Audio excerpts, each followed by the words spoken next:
महाराष्ट्र सरकार के transport minister Diwakar Raote के एक फैसले से हड़कंप मच गया है। शिवसेना कोटे से बने ट्रांसपोर्ट मंत्री रावते ने ऐलान किया है कि भविष्य में मुंबई में उसी को ऑटो चलाने का लाइसेंस दिया जाएगा जिसे मराठी आती हो।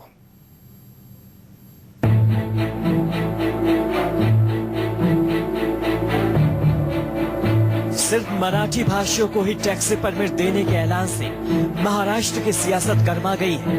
फैसले का सीधा असर मुंबई में रह रहे उत्तर भारतीयों पर पड़ेगा, क्योंकि लाखों लोग टैक्सी के धंधे से जुड़े हुए हैं। टैक्सी यूनियन ने सरकार के इस फैसले का विरोध किया है।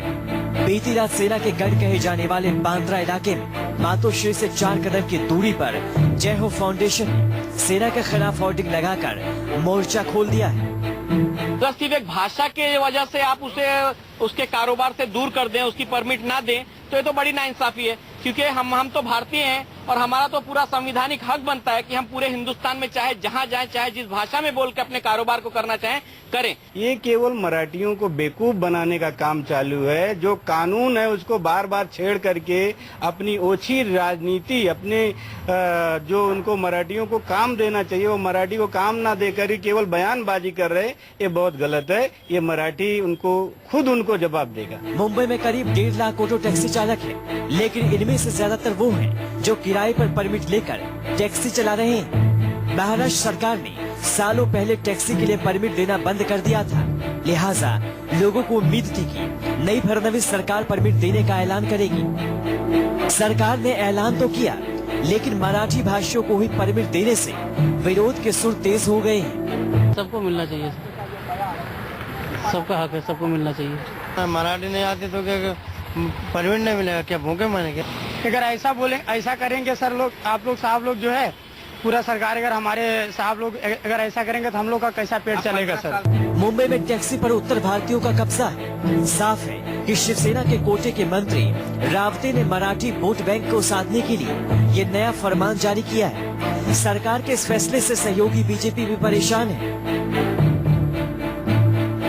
एक बार फिर से मुंबई में उत्तर भारतीय बनाम मराठियों के बीच जंग के आसार दिख रहे हैं। अब देखना होगा कि फडणवीस सरकार इस पर कैसे काबू पाती है।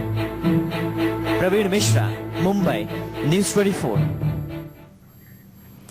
चलिए इस खबर पर और ज्यादा जानकारी के लिए सीधा रुक करते हैं हमारे संवाददाता अविनाश पांडे का।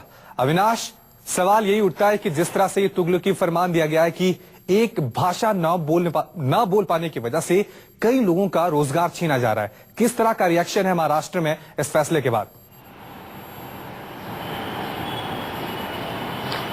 यकीनन रवि, इस फैसले का कोई भी स्वागत नहीं कर रहा है। उत्तर भारतीय समाज की बात करें, जो बहुत ज्यादा तादाद में इस पेशे से जुड़ा हुआ है, वो इस बात से बिल्कुल गुस्से में है। कहीं ना कहीं उनको इस बात का डर भी है कि अगर ये चीजें अभी अक्टूबर महीने से शुरू की गई हैं और 1 महीने का वक्त दिया गया है, जिनके पास परमिट है वो रिन्यू कराएं या जो नया लेना चाहते हैं उनके लिए भी वक्त दिया गया, तो कहीं ना कहीं मराठी भाषा बोलना आना चाहिए। ये जो कंपल्शन सरकार ने लादा है, ये कहीं ना कहीं एक चिंता का विषय है, डर का विषय है उन तमाम लोगों में जो इस व्यवसाय से जुड़े हुए हैं। और साथ ही साथ ये महाराष्ट्र और मुंबई की अगर बात करें, MMRDA रीजन की बात करें, तो जो पहले से लाखों ऑटो चालक हैं, उनमें से बहुत सारे ऐसे लोग भी हैं जो दूसरे राज्यों से आते हैं, न सिर्फ उत्तर प्रदेश या बिहार से बल्कि दूसरे राज्यों से आते हैं, उन्हें भी मराठी नहीं आती और वो लोग दूसरे के परमिट पर अपना ऑटो रिक्शा चलाते हैं और अपनी आजीविका चलाते हैं।